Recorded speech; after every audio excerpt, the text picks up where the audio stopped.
Much. We're on? Okay. Delaware, thank you so much. First of all, thank you to the ladies at the Delaware Financial Literacy Institute. I'm so happy to be here. This is my first time in Delaware, and you all are so beautiful. So thank you for having me here with you. Thank you. So I'll give a brief background about myself, and then when I do speeches or keynotes or whatever it may be, I consider them conversations with the audience because you know what your financial questions are. I don't. So I'll give you a little information. I know it says I'm going to talk about creating better money habits. I'll touch on that, but I really want to make myself available for you to ask your questions at the end, so I'll leave ample time for that. Kalila said she wanted to watch Scandal tonight, so I don't need anybody side-eyeing me because they didn't get out for Scandal. So I'll make sure that I keep my piece brief. Sorry to put you on the spot like that. Brief and informative. And if you have any questions, I just want to preface it with I am available. I have my cards on me, so if we don't have time to go into that, I do have my cards, and you can ask me any questions. So I like to have audience participation, and I start out with this every time I have a speaking engagement because it frames the conversation. So I need everyone to stand up. I'm not going to ask you to do jumping jacks or anything like that. Just stand. And what I'm going to do is ask you 3 questions. And if one of those 3 questions applies to you, then have a seat and remain seated. So if the first question applies, have a seat, remain seated. Second, third, and we'll see how many people are standing at the end of these questions. My goal is none, but we'll see. So the first question is, remain standing if you have ever eaten or consumed food outside your dietary restrictions set forth by your doctor or your religion. So if you know you're not supposed to be consuming sodas and you do it, sit down. If anything your doctor has told you not to eat it, have a seat. Or your religion says that you shouldn't be eating, have a seat. And I just want to say this is a no judgment zone. Don't judge anybody for sitting down because I'd be seated right now. Okay, my second question for you is, or my second statement, if you have ever waited until the last minute to complete a task or assignment from your job or school, have a seat.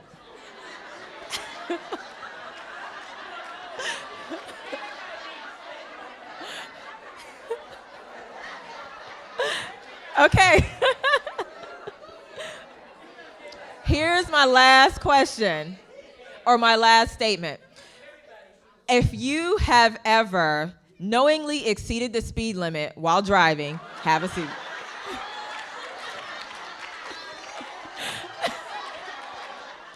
If you don't drive, stay seated, stay standing. You know what? I'm gonna give you a planner, okay? I'm gonna give you a planner. But you can be seated. The point of that activity, all of us, I believe, are smart. You're here. You're committed to your future. You're here at the Delaware Financial Literacy School on a Thursday night, but you're committed to your future. But I wanted to highlight there are things that we know that we should be doing that we don't. And that applies to our money often. I don't teach from a place of they don't know, because a lot of times people do know. It's a matter of helping people implement what they know and easier and integrating that into their lives so they can make better financial decisions on a day-by-day basis. Because financial responsibility is like exercise. It doesn't just work. You can say today, yeah, I save money, but that's not it. You have to continue to work towards it. And just because you might make a financial decision that's not necessarily the best decision doesn't mean that you're any less intelligent, doesn't mean that you're a bad person. It just means that in that moment, you might have made a decision that was against your best interest. So there are 2 things that I find when I'm coaching clients that primarily influences the money decisions they make. And I call that what we hide and what we decide. So what we hide has to do with your relationship with money. It has to deal with those unresolved issues that you might have experienced during childhood or adolescence or even as an adult that frame or affect how you relate to money and how you spend money and utilize money in your life. but you might not have addressed it, or you might not even realize how it's manifesting itself in your life today. So when I started MyFab Finance, one of the first things I did, I started to do this work with myself. So my background, I do not have a finance background. My background, I have an undergraduate degree in public administration and a master's degree in public policy. I got into MyFab Finance because I realized there weren't women who looked like me talking about money, or there weren't enough to go around, because I see Lynette comes here often, and I call her my fairy money mother. But I know that there are others, but I felt like we needed more. We needed someone who understood what it was like to work during the recession, lose a job, and have to figure it out during that time frame. So I started working on my money story, and I identified a moment that was pivotal in my life. And that was when I was in 4th grade. So I'm not gonna share my age, but this is a long time ago. And I attended school in Oklahoma City, Oklahoma. Has anyone ever been to Oklahoma City, Oklahoma? You have? Okay. All right. So you're going to understand what I'm about to say. So I actually was outside of Oklahoma in a small city called Moore. It was between Norman, which is where Oklahoma University is, and Oklahoma City. And in school, I was one of maybe 5 to 8 black children in the entire school. And at any given time, the only black child in my entire grade. Not my class, but my entire grade. But up until that point, I was pretty well adjusted. I had friends. I didn't see, there wasn't anything different other than my hair got poofy when we went to the pool. There wasn't anything different, according to me. And so I had a lot of friends, and I don't think I had as much swag as Riley Curry, but I was pretty cool. And so one day I was in the cafeteria, and we had this class troublemaker. His name was James. I hadn't had any issues with James up until that point, but I went to sit down next to James in the cafeteria, and James told me, and he stopped what he was doing and looked up, and he said, "I do not want to sit next to her. She is SHIT all over her," and turned his back to me. And that was the first time that I felt different. He had pointed out and likened my complexion to fecal matter, and I was stunned. And I didn't know how to handle it. So I decided I wanted to be accepted by any means necessary. I was going to do what it took to become accepted. So all my gift money from that point went to buying clothes. And when I grew up in the 90s, so it was Guess jeans. I was buying Guess jeans, and I was begging my parents, to buy the sneakers that came out and everything else. And that didn't end there. As soon as I got my first job, I was buying things to feel accepted. As soon as I graduated from college, I was buying things to get accepted. I got my first credit card and spent maybe $2,500 on just clothes. I went on a Marshall shopping spree, just clothes. And I had to realize that I was sabotaging my budget and my future because I was trying to buy acceptance. And anyone who has ever attempted to buy acceptance knows you can't buy that. You just can't. You're better off not worrying about it. And so I have several experiences in my life, and I think we all have different experiences that we can point to that say, wow, that might have impacted me more than I thought it would. So what I want you to do, because it's going to require some work on your part, I want you to think about 2 things. So I'm going to give you a few minutes to reflect on this. And then I would love a brave individual from the audience or 2 people to share what they reflect on during this point. 1, think about your most favorable money memory or experience as it pertained to money growing up. Your most favorable. So for me, it was when I got straight A's on my report card, not even straight A's. Let me stop lying. I was not a straight A student. But when I did well on my report card, it meant that my mother was taking me to Red Lobster. And that's still special to us to this moment. But she was taking me to Red Lobster, and that was a favorable experience for me. And 2, think about your least favorable experience as it pertained to money. So if it's you never got an allowance or whatever it may be. I did this exercise in a class I taught Saturday, and there was a lot of people like, I never got an allowance, and I was bitter. And so I want you to think about your most favorable and least favorable. I'm going to give you about 2 minutes, and then write it down, and I would love for at least 2 people to share.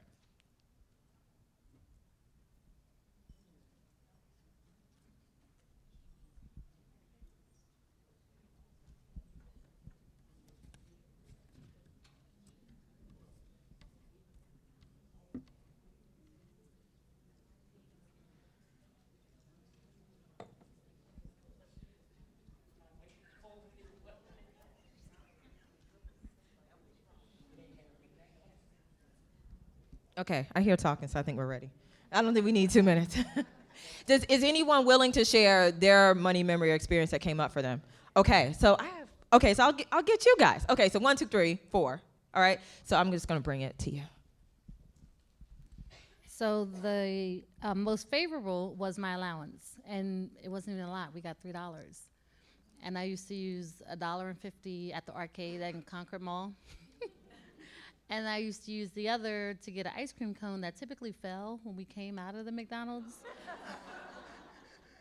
And my least favorable is I never had enough to get or to do anything that I really wanted to. So I had to work a second job, or I had to find babysitting opportunities, or I had to do someone's lawn, or I had to do all these things. And even then, I still didn't have enough.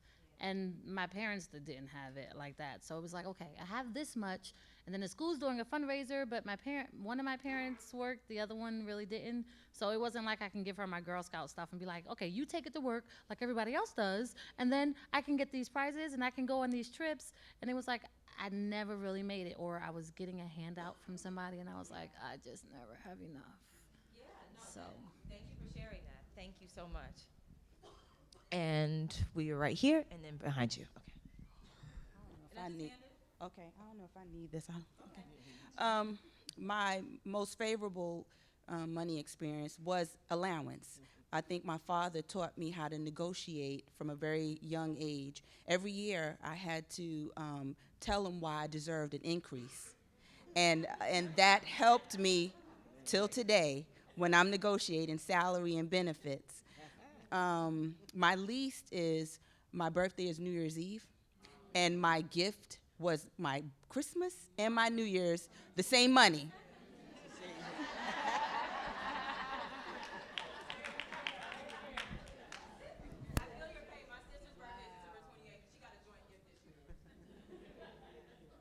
All right, good evening, ladies.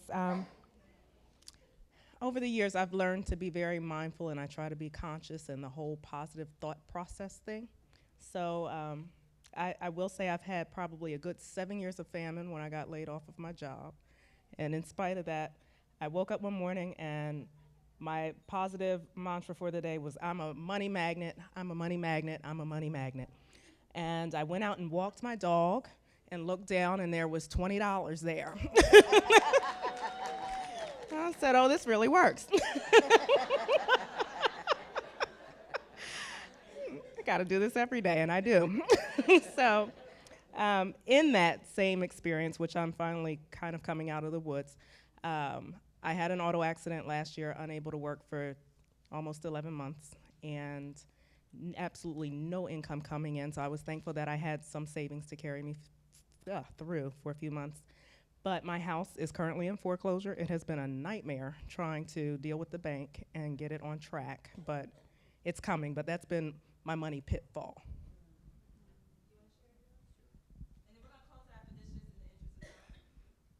Good evening, everyone. Again, like most of the sisters tonight have spoken about their parents and the parents being the ones who initiated. I was fortunate that I had two parents, and I had two working parents, even though they didn't live in the same house. Okay, so Dad gave up the allowance, Mom gave up the discipline, and she also took some of the allowance as well. But understand, my best experience with both with money, my best and my worst, is that I was taught to not spend everything you receive. I was taught at a very, very young age. Every Sunday, my father would give us 36 cents, okay? A penny for a penny for Sunday school, a dime for church, and a quarter to get snacks through the week. And I'm telling my age now, okay? However,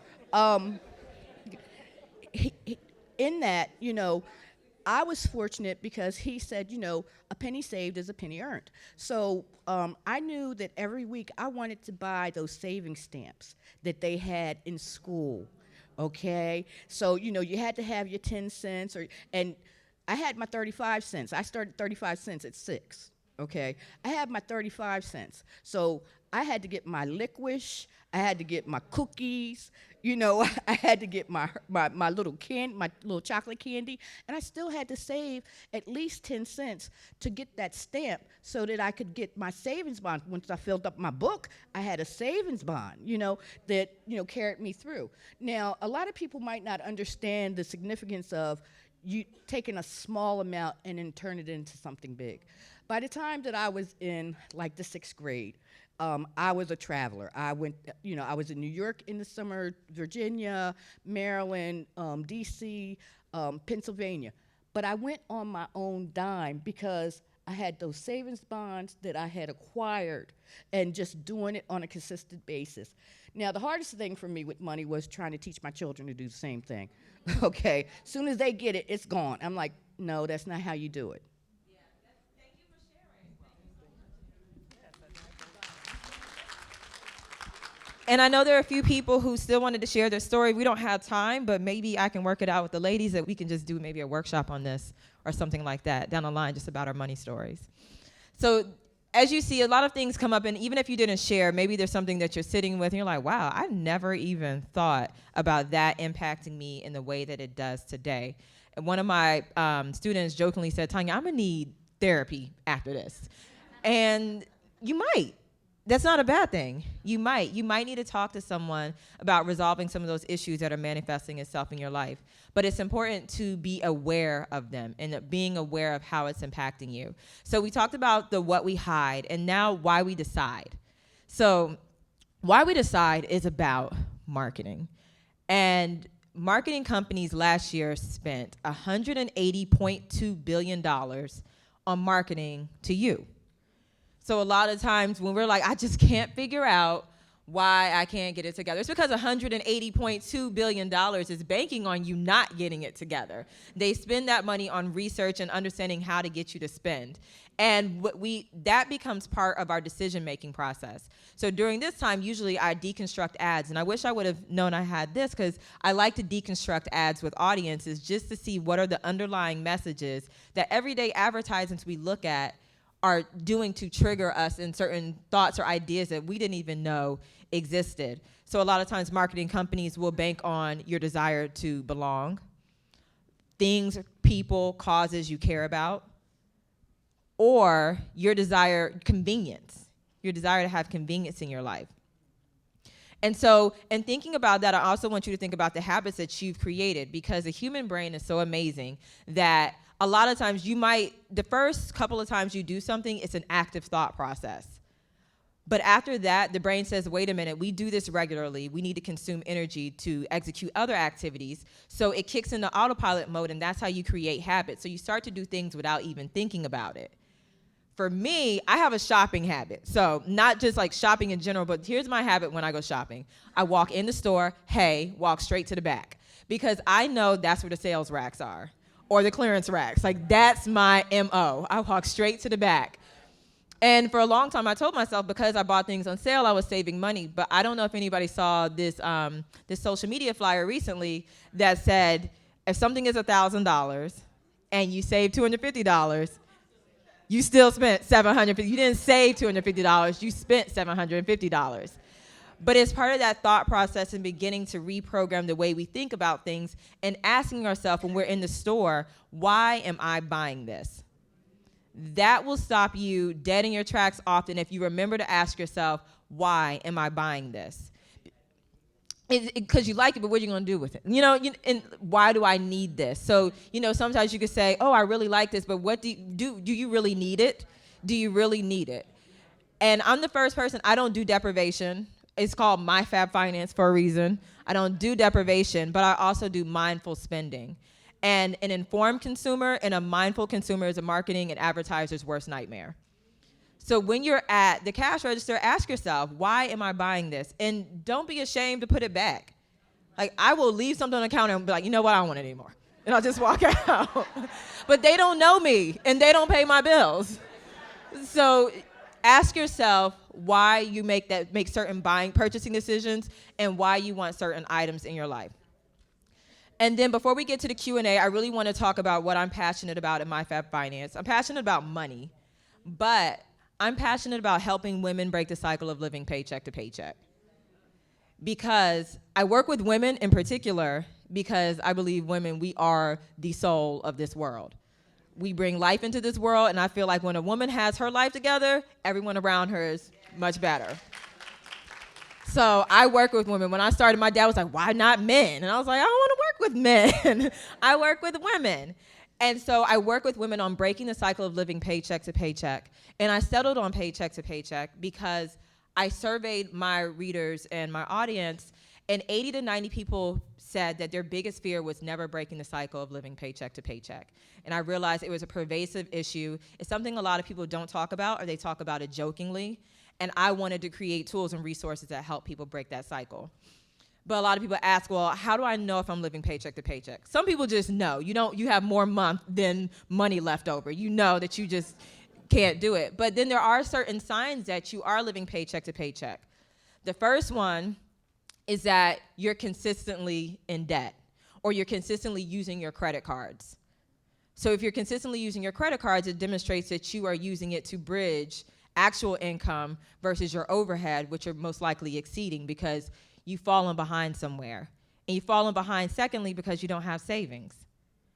A recent study found that The Atlantic, I don't know if anyone saw that Atlantic article, that irregardless of how much anyone made, irregardless of their position at their job, most Americans would not have $400 to cover emergencies if they needed it. And 75% of the American public is living paycheck to paycheck, and mostly because they don't have money in savings. Another reason I do this work is because a study by Prudential found that 40% of women plan to work until age 70 or never retire at all. Right.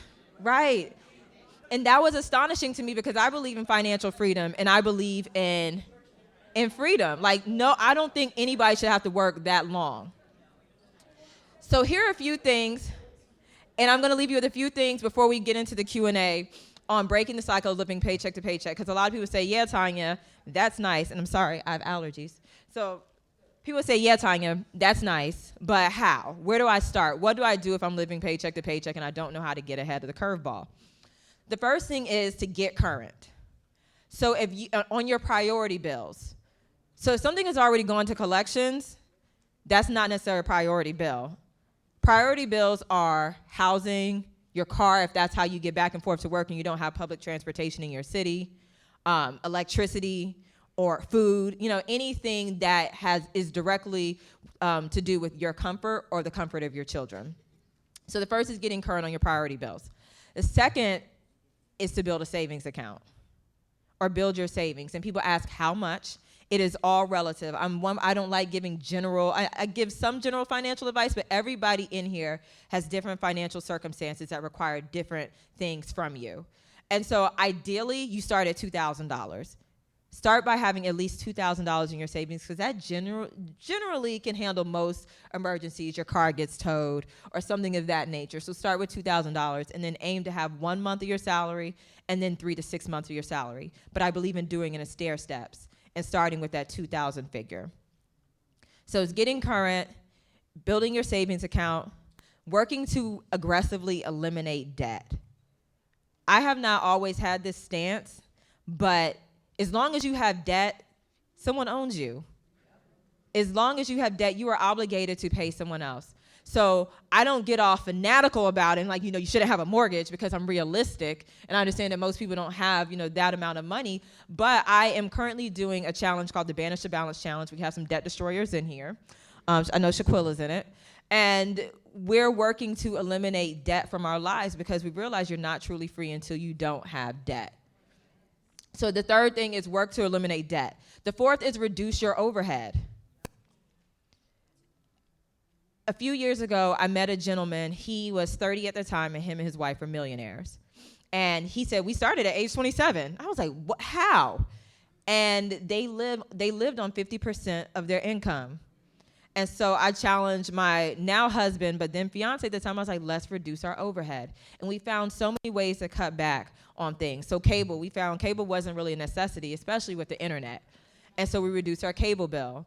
At that time, I stopped getting my nails done, and I saved $600 by doing my nails myself. Thank you. I got a hair, I'm natural, as Ronnie was like, you have different hair. To someone in the audience, I was like, I have different hair today too. I'm natural, but I had my stylist cut my hair into a haircut that I can maintain myself, that didn't require me going on a regular basis, so that I could reduce my overhead. So there are different ways to trim the excess from your life, and that is essential to getting in front of the ball when it comes to living paycheck to paycheck. Lastly, I just want to conclude before we open up for Q&A. I'm not sure what time it is. Do we have a time check? Okay, all right, so I want to leave time for Q&A.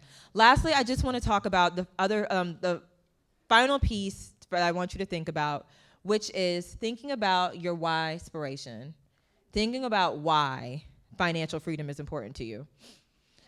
I'll share my why aspiration, and it is, so I mentioned I lived in Oklahoma, and I didn't live in Oklahoma because my parents were from there. I lived in Oklahoma because my mother and father were both in the military. I consider Charlotte, North Carolina to be home. That's where they retired at. But my mother was in the military, and it's usually rare to see a woman in the military, and she served 22 years, and she was really committed and really good at her job. But at age 13, she came home and told my sister and I that she was going to be gone for a year. So in the military, they have this thing called TDY, where they send you away on an assignment, whether it be for a couple of weeks, a couple of months. So it was nothing for my mom to be gone for 6 months at a time. But this time, they were sending her away for an entire year. And I was devastated. I was 13 years old. We were about to move to Charlotte, North Carolina. And so my sister, she was 7 at the time, we cried. We were like, Mom, why can't you just tell them you don't want to go? And she looked at me with tears in her eyes and said, baby, I have to go. And I know she felt helpless in that moment, and I felt helpless in that moment. And, my father did a great job raising me and my sister. There were some terrible meals and, really bad hairstyles. But he did his thing, and he raised us. But my why aspiration became, and I started MyFab Finance and started my own business and helped women achieve financial freedom, because I don't think that if you want to be a present parent, then you should be able to be a present parent. And I wanted to be a present parent and didn't want the military or anyone else to dictate how involved I was in my children's lives. So we don't have children yet. We're starting. But that is my why aspiration. And I want you to think about your why aspiration, because a lot of times your why aspiration will be stronger than any typical financial goal. When you think about, my children are depending on this, my family is depending on this. So in closing, before we open up for Q&A, I really want you to spend time on your drive home or tomorrow morning during your prayer meditation. Think about your why aspiration and why financial freedom is important to you and what it means to those around you. Okay?